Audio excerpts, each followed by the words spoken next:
My name is Milton Schoen. I'm the Director of Veteran Service for Hennepin County, and welcome to America Salutes. Today we have as our guest Elaine Wynne, who is going to tell us a little bit about a program that may be very important to many of our veterans, and it is eye movement desensitization and reprocessing. And it's a method that will help our veterans to move forward in life and to be more successful. So welcome to American Salutes, Elaine. Thank you, Milt. Why don't you tell me a little bit about EMDR and what it does? Okay. The eye movement desensitization and reprocessing, it means taking a disturbing event or disturbing memory, and what you want to do is desensitize it so it's not so difficult to handle, and you want to reprocess it. That means kind of unwind it and digest it. So it goes into the main part of your daily thought process. And there it's comfortable. It doesn't have all that distress connected with it. This has been around since about the late 80s, and it's time tested, but this is a new project in Minnesota. And what would someone expect if they went through this? Because I know this is more than one session, and a person that commits to doing this would have to be available for a number of sessions to complete this training. Yes, well, what you would expect is that the benefits would be things like maybe better sleep. Sometimes notice your relationships change because you're not thinking about other things that are troubling you. Your work starts going better, your relationship life in the community, just many things that, and sometimes it's really subtle, but you think about it later and you think, oh, this feels a lot better, a lot different than it did. Now, Elaine, a person that goes through EMDR, once they've completed it, will not react in the same way when triggers occur going forward. That's right, and I like to call them automatic responses. And what happens is that you don't have that automatic response in that way anymore. You're more likely to think, well, let me check this out first. There's time. And for our audience's knowledge, I believe that you've got this program available at no cost to 100 veterans in the metro area? Well, 100 veterans in Minnesota, but most of it is in the metro area. And we have about almost 20 therapists in the metro area that have signed on to work on this project. It's confidential, it's no cost to the veteran, and it just requires that someone has served since 2001 and either come back or served since that time.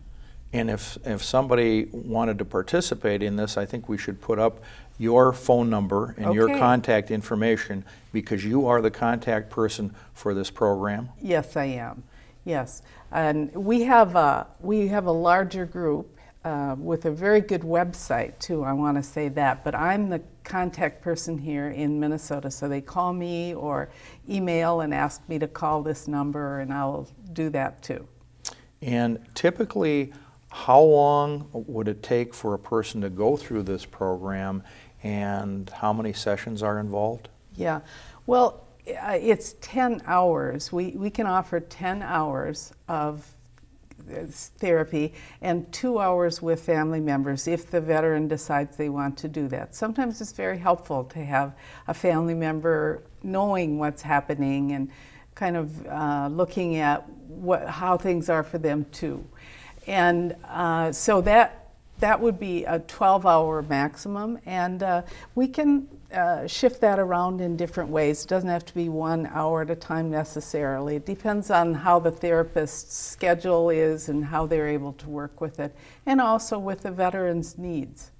And you mentioned that you have a group, so it's not just a limited number of people that are doing this. You've got a cross-section of providers, and I would assume they are located at different places within the metropolitan area, so it may be more convenient for somebody in Washington County to go to someplace in the East Metro or the western suburbs if somebody's in, let's say, the Lake Minnetonka area. Absolutely. And I had from the very beginning of this project here in Minnesota a small group, like a board of people that were veterans and EMDR therapists, and they've been helping guide this project since before it opened and started. And that was extremely helpful for me in doing this. And then getting the therapists at different locations. We also have a few people who speak more than one language. And that can be sometimes really helpful if someone wants to bring family members. It's probably not as necessary or concern for the veteran, but that's there. And there's also some ethnic and cultural competence among the group also that people can ask for, a veteran can ask for if they want. And this is very interesting. I believe you're funded by a grant, so Yeah. this is not part of the Veterans Administration. No. This is a grant that you've received, and so that you can do these do the EMDR program with 100 veterans, and they have to be post 9/11 veterans. Yes. So they had to have entered after the Well, 9/11 they event. have to have returned After 9/11. 9/11, yeah. So we can see people who possibly have been in more than one war, but we're focusing on post 9/11, and that's pretty much the way it's showing up in the way people who are coming. Okay, that's that. And it's both men and women. It's military and combat trauma. Very good. And one of the interesting things, you're doing 100 individuals in our state. My assumption is when you've completed this project, you will be able to have data on how successful it is with individuals who may immediately come back from being deployed, people that has been some time since they've been deployed, and maybe even various age groups, whether there's any differentiation on how this program works with them. Yes, we will have that, and again, that's all very confidential so that there's no tracking of names with the information. It's done with numbers, and we are being looked at according to how well we do our outreach, first of all, because that's been such a need for programs to work, as you know. And then beyond that is just what you said. We'll have some information, some data to see how the veteran thinks it worked and what the therapist sees as how it worked. And together, they'll put together information for the project. And yes, that is very likely to help other veterans. And I should emphasize that this is for Minnesota as a whole, Yeah. and with an emphasis on the metro area. Yeah. We were at a meeting within the last 2 weeks at the Department of Veterans Affairs in St. Paul, and we had County Veteran Service officers from Ramsey County and Scott County and Stearns County and other counties. So you may be in Hennepin or Ramsey or any place in the metro or Stearns County for that matter, and you'd be able to access this program. Yes, that's right.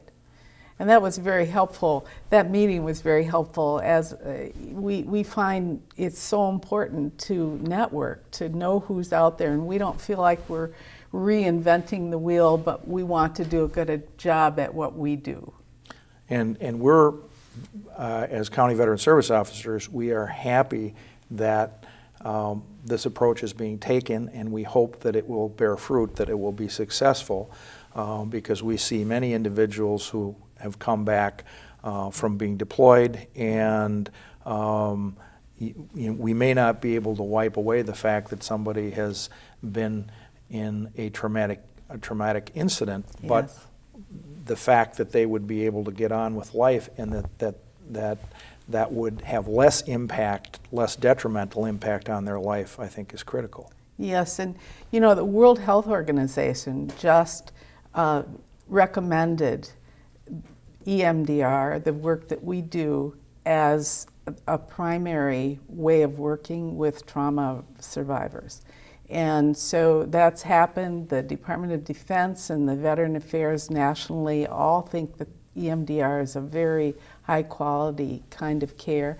And all of the therapists are experienced. They're not beginners, and they in trauma work or with EMDR. So that's another plus.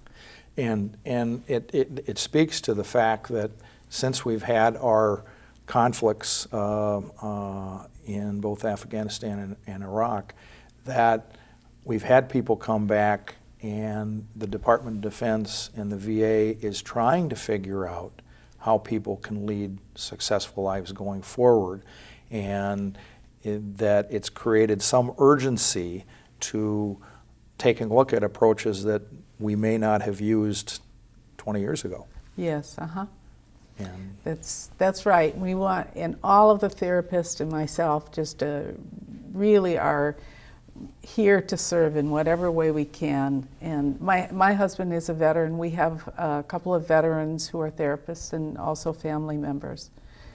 So we get that kind of personal experience as well. very good.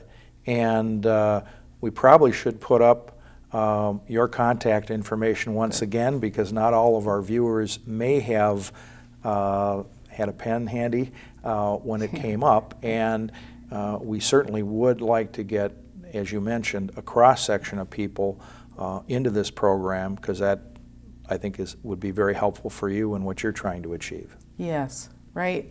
We want to get the word out, so it's fine to pass it on to other people. You never know. And you've started this already. I think in our conversation within the last week, you mentioned that I think you've served maybe 20% of the people that you eventually will serve. We're moving along. Yes.